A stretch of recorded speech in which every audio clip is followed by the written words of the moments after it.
Government fails, the world's off its rails, leaders are whacked, democracy is under attack. It's just our luck. We elected this dumb fuck. Doesn't give a shit about us. Throw his mother under the bus. Time to get smart, folks. Time to get real. Let's cut through the crowd. Tell us how you feel. Let's pull back the curtain and open the door. Get some stuff that's not bought and paid for. It's her border to border, coast to coast. Let's cue the talent. Let's meet the host. Podcast by George. Hello, hi, how are you? Welcome back to another podcast by George. I love these segments. We got the good doctor returning. Dr. Stephen W. Schmidt is coming back on the podcast. And who is this Schmidt guy, you ask? Well, let me read this to you. I don't always do this, but I want to do it. Stephen Schmidt earned a PhD in public law and government from Columbia University, New York. He's a founding and sustaining member of LULAC Council 307 in Iowa, one of the oldest Hispanic community and leadership organizations in existence. He also served as the chair of the Iowa Governor's Spanish-Speaking Commission. He's the author of 10 books, 2 on identity theft. He's a co-author of American Government and Politics Today. This book right over my left side here, off my left side, and I think there's a new edition of it, but the guy literally wrote the book. I love to say that. He's a frequent politics commentator of American and international media. He received the Iowa Governor's Volunteer Award for work with the Latino community. And, of course, he is the Lucan Endowed Professor of Political Science at Iowa State University. Now, Doc, that's a long bio, but I got to thinking, when I introduce you, it takes a long time. When people introduce me, they usually say, oh, he's from Norwalk. Well, listen. That's all it takes. George, 50 years as a professor at Iowa State, 50 years trying to do some good things. Those awards that you talked about, for example, they were given to me at the recommendation of Governor Terry Branstad. So I believe in bipartisanship. I am nonpartisan. I'll work with Republicans or Democrats or no party people. And sometimes that's held against me, because the liberals always say, well, Schmidt worked with Branstad. And Republicans will say, well, Schmidt is a liberal professor. But I am pretty hard to categorize like that. I think that I'm pretty pragmatic and I try to look at things the way they are. So thank you for that introduction, and I'm proud of all those things I've done. I still do a lot of international media. I mean, I did, Slovakia.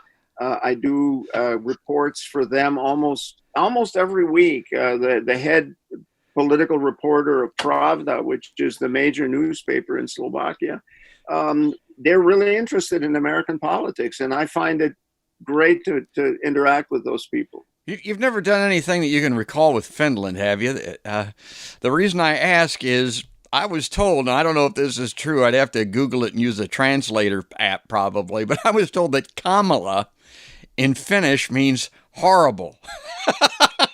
Honest to God, I'm not making that up. That's the truth. It's a good thing she isn't running for prime minister then there. Yeah, right? And I don't know about her running for vice president here in this country either. Maybe you saw the polls since she was chosen, and since this Democratic National Convention has gotten underway, you would expect 2 things to happen. Big bounce. You would expect Biden to select somebody that would really help his candidacy. He picked a woman who electorally doesn't help him at all. She's from California, which always goes Democrat, and she's not very popular there now anyway. We're in one of the most anti-cop eras in the nation's history right now. She was the top cop in the state of California, and the polls, for whatever they're worth, are reflecting that. I just saw here this past week where in the flip states, it's a dead heat basically. Trump's gained 10 points since Harris was chosen as Biden's running mate.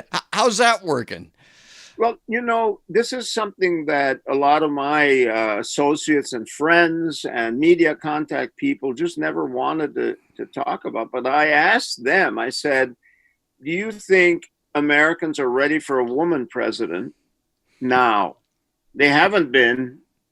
Are they ready for it now? Because Kamala is likely, if Trump gets defeated, and Biden becomes president, who knows? He's older. He may decide to retire before his term is up and have her become the president and the incumbent. God forbid, he may get sick and have to resign. And secondly, are we ready for a black president or an Indian president? And the answer there is maybe. Barack Obama did okay. He was a 2-term president. So she has to go out and kind of prove herself.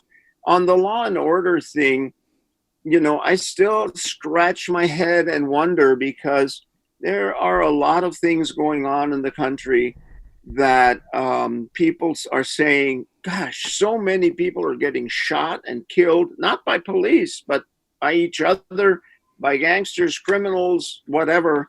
You look at places like Chicago, and it is a disaster. And I have a feeling that people in Chicago will vote for a law and order vice president. They sure prefer to vote for a mayor who is law and order, because, you had this invasion of a mob of people, very well organized, who went to the wealthiest part of Chicago and looted all the stores that were there. The media didn't report this very, very much, to be honest with you. I am interested to see that the mainstream media really doesn't want to emphasize this. No, you're right. And I'm gonna have a perspective on that. Michael Tracy he used to be on the Young Turks. He's going to come on the show. He just did a cross country tour, and he went to Chicago, he went to Minneapolis, and then he went on to Portland, and he saw exactly what you're talking about. How a lot of the minority owned businesses in particular were bombed, and they were torn up, looted, and they suffered mightily because of this. And it was, it wasn't reported very well, and he lays it right at the feet, just like you did, of mainstream media, of the corporate media machine. And I'm telling folks all the time, you can't rely on that. You have got to dig a little deeper. You got to scratch under the veneer. You got to listen to things like Podcast by George. Right. And this is where we clear things up. He should have gone to Seattle. I used to have a sailboat in Seattle, spent the summer vacations there. And the situation in Seattle is horrible. Tragedy. A lot of the small store owners that were looted are furious because they're saying the police, we called them. They said, sorry, we can't come there. They never showed up. They let the looters burn and loot. And so I'm not sure that if Kamala and Biden talk a little bit about, look, we need to make the police behave themselves and not kill people, shoot people, or choke them to death when that is inappropriate and illegal. But on the other hand, we need law enforcement. We have a lot of bad people in this country who, if they don't think there is law enforcement, will take advantage, and they'll take advantage usually of the most vulnerable, because those are the people that don't have any protection. No, you're exactly right. You'll never hear me saying that I'm opposed to a police presence in large numbers in a lot of these urban areas that have big problems. It's just that we don't want to deny people their opportunity to exercise their First Amendment rights, for them to be able to protest in the streets. They shouldn't be clubbed and gassed if they're innocent.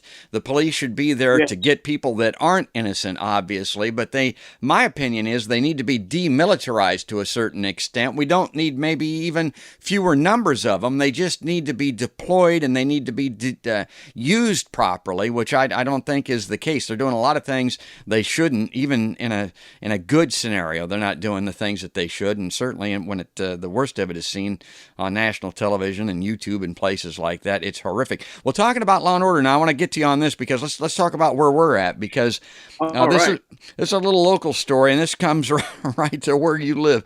The Ames City Council moved forward with a citywide mask mandate Tuesday, joining a host of Iowa municipalities defying Governor Kim Reynolds' assertion that they don't have the authority to do so. After a marathon conversation with city officials and law enforcement, marathon, my God, did I sit through some marathon city council meetings in Ames. The council voted 4-2 to give city officials an ordinance mandating face coverings in public spaces, indoors and outdoors, when social distancing is not possible. Now, Doc, Ames has a very unique situation because of Iowa State University. This is undoubtedly what this has something to do with. They're expecting this wall-to-wall humanity to come into the community for these football games here in just a couple of short weeks. And my God, what happens then? Because we've seen the video of the students coming back to campus. Ain't none of them wearing masks. None of them are social distancing. The old people are finally waking up to the fact that you can't expect kids to do that. My God, I don't know how anybody could expect that to happen. And so now they're trying to put this mask mandate in place. And based on your experience now, what the hell is going to happen at Iowa State University? Well, let me put it this way. I went to Walmart, and they wouldn't let me in without a mask. Okay? They have big thugs, big, huge guys who must be bouncers who say, put on a mask. And you can't go in unless, so the stores are doing it. A lot of the stores are saying, you can't come in here without a mask. I think some of the home remodeling stores or home improvement stores, at least where I went to get some stuff to fix up some things, they said you got to wear a mask. So all the city council is just saying we want to spread that around and kind of try to keep the explosion of COVID down. But you're right, college students all over the country are ignoring the rules. Colleges are seeing outbreaks and clusters that are alarming. And as your viewers know, a lot of the biggest schools in the country are saying, we just can't do this. We're going to go 100% viral and have internet classes. And in many cases, the students had just gotten into their apartments or dorms. They're now having to go home. And it is very difficult. Iowa State has decided not to cancel classes, face-to-face classes, but to have a blended system. Some classes are virtual and other classes are face-to-face. And I was on campus recently and looked at some of the classrooms, which were empty, that had signage that said, enter here, exit there, don't sit in these seats, to separate people. There is a requirement to wear face masks. Professors have to wear them as well. And so I think the university is trying its best to contain what is the natural urge of college students, which is to be very, let's call it improvisational, very free, very, let's call it risk-taking. And that's what young people do. You go to college in part to go to ball games, to go to social events. Mostly. Hang out. You don't go to college. If you want to do it with the mask and the social separation, it's called a monastery, not a college. Right. Reminds me, when I went to college, man, I'm telling you, if you'd have told me I couldn't talk to girls or talk, I wanted to do more than talk, let me tell you. I mean, that's the primal drive. I always told people back during the AIDS epidemic when they couldn't sort that out. And, it didn't, fortunately, they got it figured out. But I told people, I said, my God, if this is contingent upon celibacy, if that part of the population has got to become celibate or the rest of us, we're all going to die, guess what? Game over. We are doomed, folks. I mean, that ain't happening, and it's not going to happen with these young people. And I don't want to lay it all at the foot of the students either, because the police chief talked up there at the Ames City Council meeting, and I get what he was talking about. He was talking about tailgating up there. Mm-hmm. Those people pull into those parking lots before dawn in some instances, and what they do is the night before. They drink Boy, I'm telling you, they are drunk by the time the games start. After the games, they are drunk. They got pickups that'll go up the side of Mount Kilimanjaro. They got kegs of beer in the back, and a lot of them have guns, folks. I'm telling you, that's a volatile situation for a cop to show up and tell them to do anything, let alone put a mask on if they're adamantly opposed to mask wearing in this political environment as toxic as it is. If that's a hot button with them, I wouldn't want to be that cop. I wouldn't want to be in that situation. I'm very curious to see how that works out. Well, I think what they're going to have to do is basically, put Jersey barriers around the parking lots so that if you want to do tailgating, you're going to have to do it, at the Ames Airport, not around the stadium, because otherwise people will just come in. So I think they're going to have to block it off. And, there is discussion about whether you're going to have people in the stadium itself or whether the players are going to have to play, without a crowd. It's all, let's say, day by day, people are making decisions based on this horrible virus. And I don't know how it's going to look when the first game is, but it's really complicated. I'll tell you right now, I would not want to be the president of Iowa State University. Her job is virtually impossible. And on top of that, and I don't mean to pick on this particular group, but Black Lives Matter is organizing protests. They have a webpage and they have a schedule of things, and they're having protests and other events. And we know that there was a lot of discussion in the past about events like that becoming potentially spreaders as well. So, it's all those things coming together. And I really keep my fingers heavily crossed that it'll all turn out okay. I'm not optimistic. Well, and it brings me to the next question I wanted to ask you, again, based on this vast experience. And when we get to be this age, sometimes that's a good thing, sometimes it's a bad thing. But in the classroom up there. And I've read some of they actually have reviews for professors at universities. I didn't know that, but you're well liked at Iowa State University. Your classes are well reviewed, Doc, and it's just like with the podcast. You've got a sense of humor. You can make things understandable on a personal level. The political science can be kind of boring at times, but people like the way that you present, obviously, on a personal basis in the classroom. And you've done some Zoom training. You've done some internet stuff. I mean, will that work? Can you teach that way, as an example, you personally? I have taught distance classes since the beginning of my career at Iowa State. The first ones were where they would put me on an Iowa State airplane and fly me to the Quad Cities at late afternoon. I would teach the class physically in a classroom there. Wow. And then they took me back on the plane and we'd fly back to Ames. I taught those all over. I taught them, up at Winnebago, and I taught them in Preston and other places. Those were distance classes, but I was there. The next there was a request for distance class on comparative government, but I couldn't fly there. I didn't need to or want to. So I wrote a manual, which is a little book that has all the exercises in it, that the students do assignments and they mail them in. And, that was not great at all. And the students did it and got their credit, and it worked okay.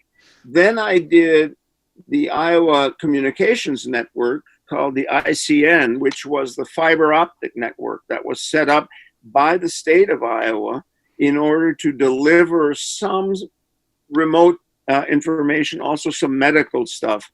And I taught at least a couple of classes over the ICN. And I taught it in a classroom on campus with students. And then there was a video camera and microphones, and it was sent directly to classrooms in various places where students had enrolled.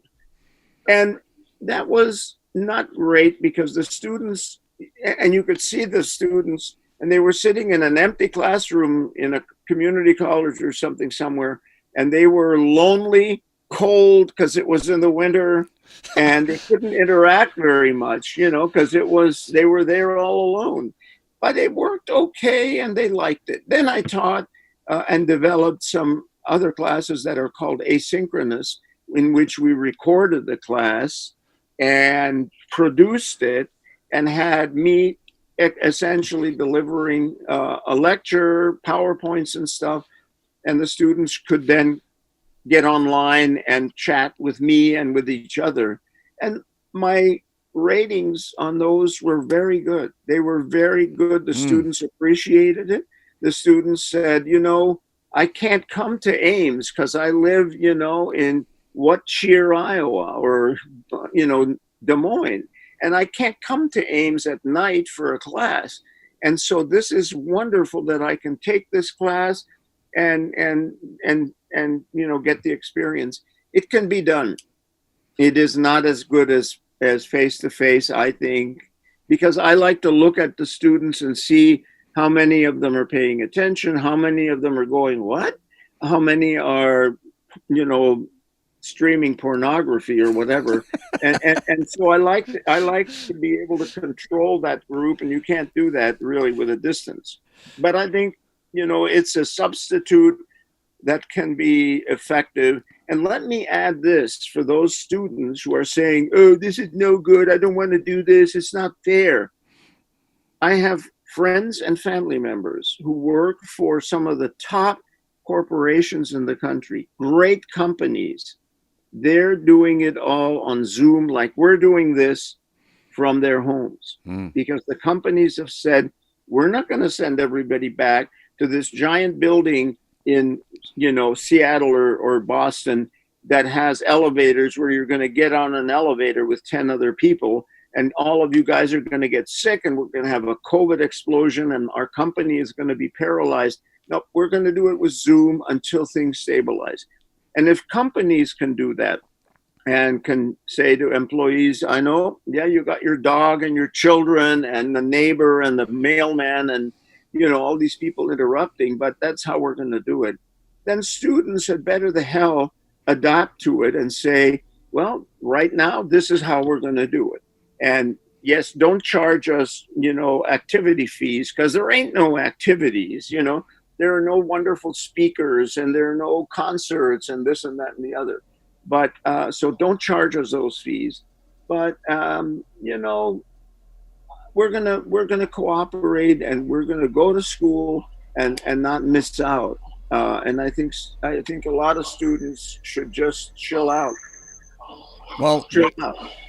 and they need to help out. They need to participate. I saw an expert that said here just today that now we just passed 1,000 COVID deaths in the state of Iowa already. Right. During this lull, we had 16 yesterday, and they're saying that could double. And depending, a lot of it depending on what these large gatherings of students, as an example, what they do, it could double or triple during the first semester, basically, by the time Christmas time arrives. So it's a critical thing. And I guess I would say to the students, man, I feel your pain, because there's no more of a party boy than me when I was back. And I'm telling you that some of that stuff was priority number one. But look at it this way.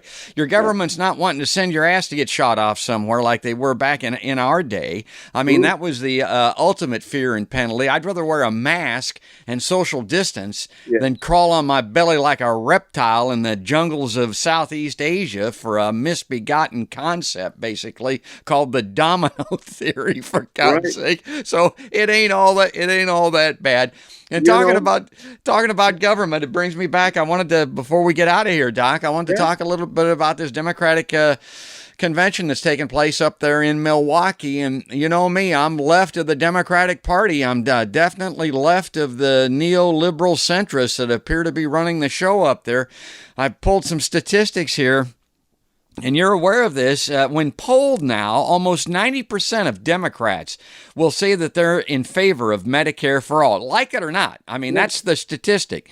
The platforms being drafted up there, no Medicare for all. 78% of Democrats and Democrat-leading independents favor legalization of marijuana. We ain't going to do that. 86% of Green New Deal, 86% of Democrats favor the Green New Deal. 64% of independents do, and they've got a watered down, weaker version of the Green New Deal in there. I mean, for somebody that's been looking for these things, that are turning to their party to put it in the platform and present candidates that support these very important issues, including these dumbass misbegotten wars. 7 wars were involved in around the world. You're not seeing much of that coming out of the convention up there. It's not going to happen this time around. Interesting analysis.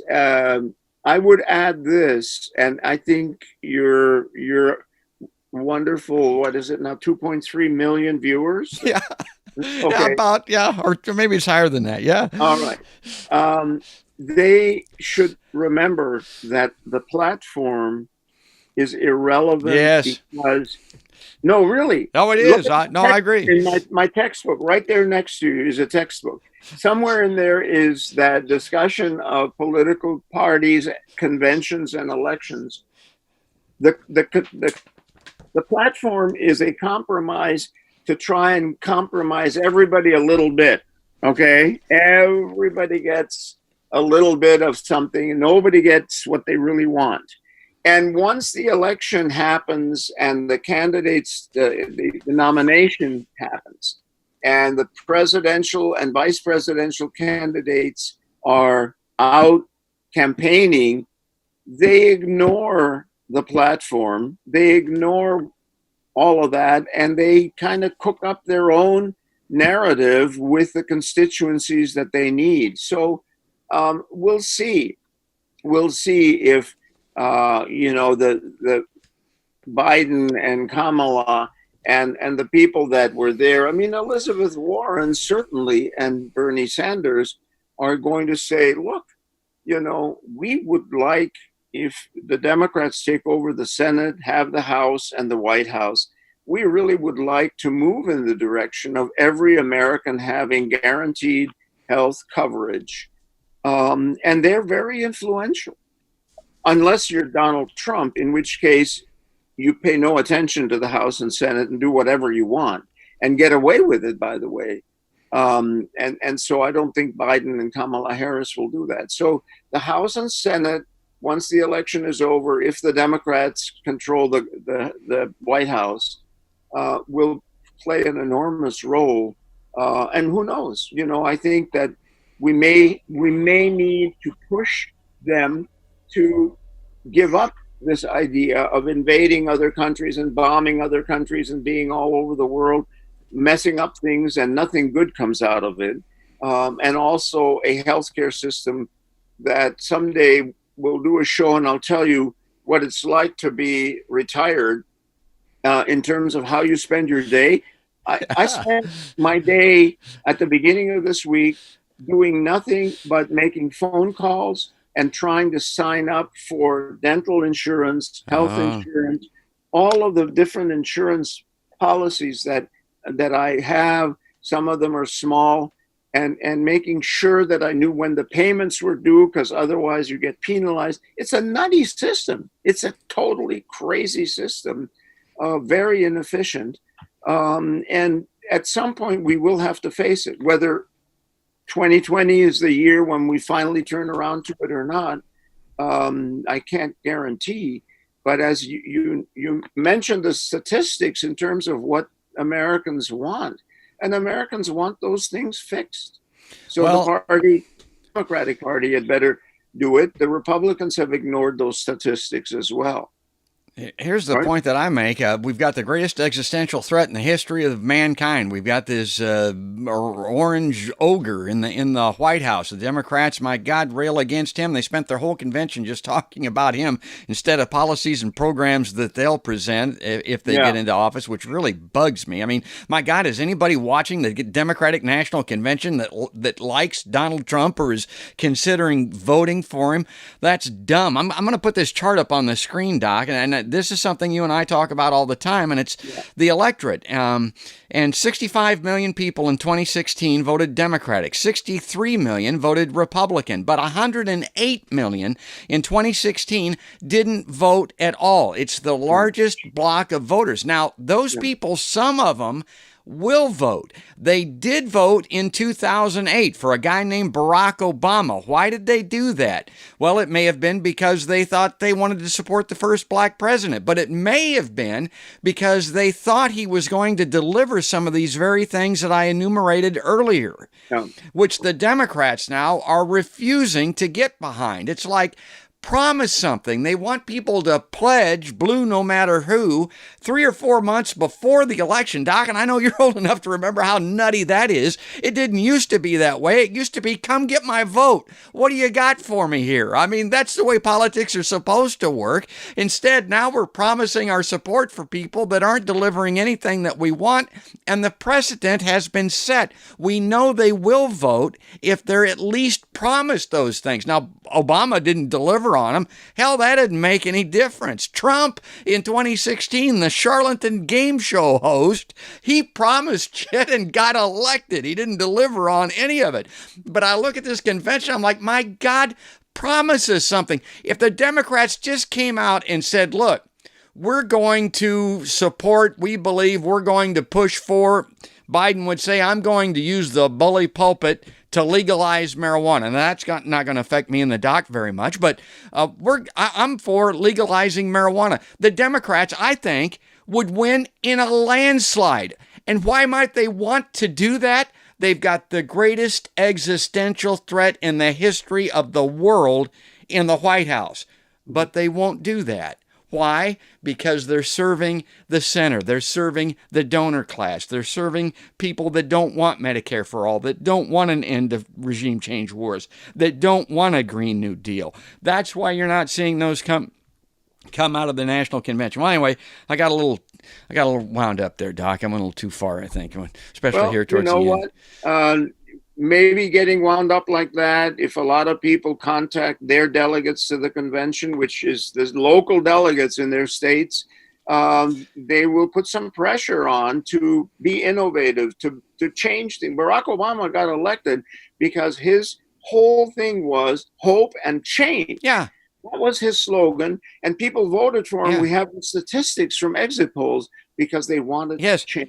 He ran as a progressive. He governed as a Republican. Well, so he didn't have much of a choice because after 2 years, he didn't have the Congress anymore, and all he could do is sign some executive orders, and he signed a lot of those. But this is a balanced government in which if you don't have the House and Senate, especially the Senate, which controls so much, your hands are tied. Donald Trump has tried to do a lot of things, a lot of them with executive orders, and the courts keep saying, no, you can't do that because the House or the Senate are the ones who have to do that. And so you're kind of stuck.